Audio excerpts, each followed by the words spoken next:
दिल्ली में कोरोना के केसेस तो कम हो रहे हैं।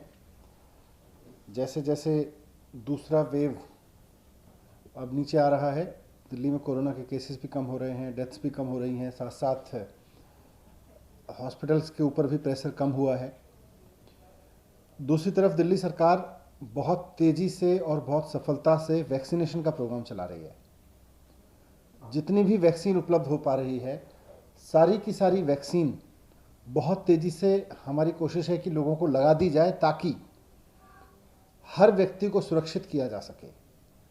हमारे लिए एक वैक्सीन किसी व्यक्ति को लगाने का मतलब सिर्फ इतना नहीं है कि कोई डेटा हमारा क्रिएट हो रहा है, बल्कि हमारे लिए जैसे ही एक व्यक्ति को वैक्सीन लगती है तो ये हमारे लिए एक अवसर है कि हम उस व्यक्ति को सुरक्षित कर दें कोरोना से खतरे से।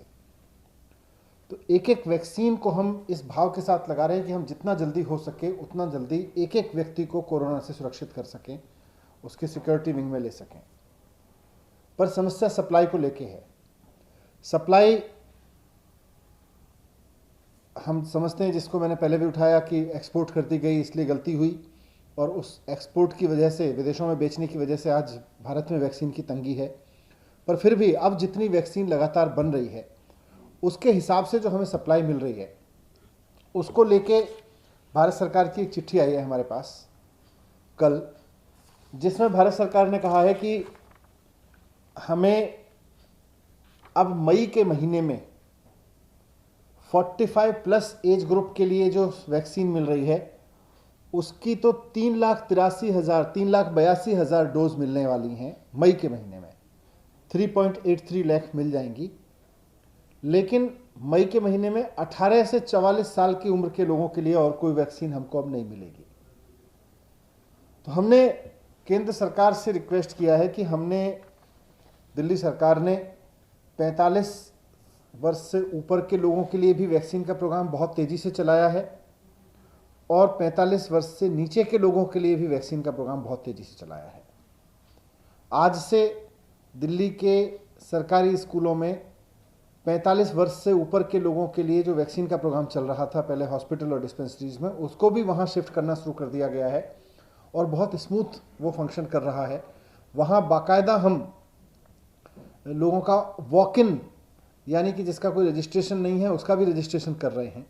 तो ये बहुत सफलतापूर्वक चल रहा है। इसमें केंद्र सरकार से भी हमें सहयोग की अपेक्षा है और हमें और वैक्सीन चाहिए। अभी हमारे पास अगर देखें तो दिल्ली के पास में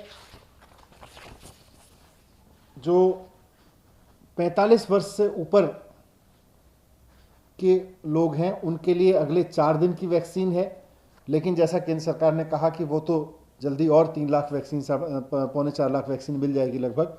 18 से 44 उम्र के लोगों के लिए भी हमारे पास में आज के बाद केवल 3 दिन के लिए वैक्सीन बचेगी, तो वो भी हमें उपलब्ध कराएं। मैंने आज भारत सरकार को चिट्ठी लिखी है जिसमें उनसे मैंने 3 रिक्वेस्ट की हैं। मैंने उनसे एक रिक्वेस्ट किया है कि 18 से 45 साल के लोगों के लिए भी हमें और वैक्सीन उपलब्ध कराएं, जैसे कि आप हमें 45 साल से ऊपर के लोगों के लिए करा रहे हैं। उसको सरकार खरीदने को तैयार है, लेकिन उपलब्ध तो कराएं, और कम से कम उतनी तो उपलब्ध कराएं जितनी 45 साल से ऊपर के लोगों के लिए दी जा रही है। क्योंकि 45 साल से ऊपर के लोगों के लिए जैसे आपने अभी 3,83,000 और दी है, तो वैसे ही 45 साल से छोटी उम्र के लोगों के लिए भी आप हमें 3,83,000 या 4 लाख वैक्सीन और दे दें तो हम इतने लोगों को साथ साथ और लगा सकते हैं। वरना हमें 4 दिन के अंदर अंदर अपने ये सेंटर्स बंद करने पड़ेंगे। आज से 3 दिन में हमको 18 से 45 सेंटर, 18 से 45 उम्र के वर्ग के लिए जितने हमने वैक्सीनेशन सेंटर खोले थे, ये अब खाली पड़ जाएंगे। इसके बाद हमको ये बंद करने पड़ेंगे।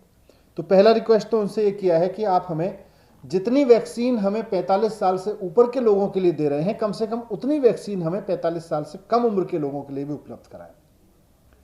पहले तो रिक्वेस्ट ये है। दूसरा हमने रिक्वेस्ट किया है, हम समझते हैं कि वैक्सीन का प्रोडक्शन अभी एक समस्या है, उसमें मैनेजमेंट में जो भी कमी रह गई, लेकिन है।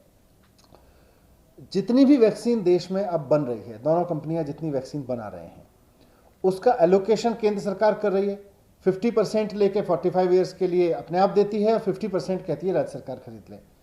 तो इसका एलोकेशन का पूरा डेटा सार्वजनिक हो, इसमें ट्रांसपेरेंसी होनी चाहिए कि किस राज्य को 45 साल से ऊपर के लोगों के लिए कितनी वैक्सीन दी है, 45 साल से नीचे के लोगों के लिए कितनी वैक्सीन दी है, वो एलोकेशन का डेटा ट्रांसपेरेंट होना चाहिए।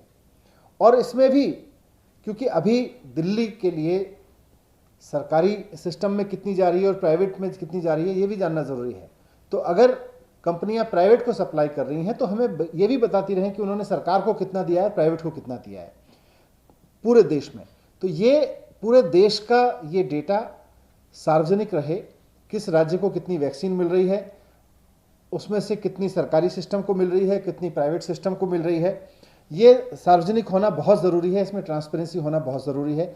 जिस तरह से ऑक्सीजन के एलोकेशन को लेकर केंद्र सरकार ने ट्रांसपेरेंसी बरती और हर एक राज्य का डेटा हर एक राज्य को पता है कि उसके हिस्से में इतनी ऑक्सीजन आई या आ रही है, वैसे ही सब राज्यों का वैक्सीन डिस्ट्रीब्यूशन का डेटा भी, अलॉटमेंट का डेटा भी पूरा होना चाहिए, ट्रांसपेरेंट होना चाहिए। और तीसरी चीज़ हमने उनसे रिक्वेस्ट किया है कि जिस तरह से आपने हमें चिट्ठी लिख के ये बताया है कि मई के महीने में हम आपको 45 ईयर की इतनी वैक्सीन देंगे, तो उसी तरह से जून और जुलाई का भी बता दें, ताकि हम फिर अपना पूरा प्रोग्राम, अपना पूरा सिस्टम उसी हिसाब से बना लें, हम अपनी पूरी योजना इसके हिसाब से बना लें कि हम मई के साथ साथ जून और जुलाई में भी कितने लोगों को और किस तरह के कितने सेंटर्स खोलने की ज़रूरत पड़ेगी, कितने सेंटर्स हम चलाएंगे, ये सब हम अपना प्रोग्राम बना के रखें। तो ये तीनों रिक्वेस्ट मैंने उनसे की हैं। 18 से 44 साल के लोगों के लिए और वैक्सीन चाहिए, कम से कम इतनी तो चाहिए जितनी 45 साल से ऊपर के लिए लोगों के लिए दे रहे हैं। दूसरा, पूरा एलोकेशन का डेटा वैक्सीन का ट्रांसपेरेंट होना चाहिए। और तीसरा, अगले 2 महीने के लिए भी कितना एलोकेशन आएगा वो भी अगर हमें अभी एडवांस में पता चल जाएगा तो हम उसी के हिसाब से अपना आगे का प्लान बना सकते हैं। Thank you.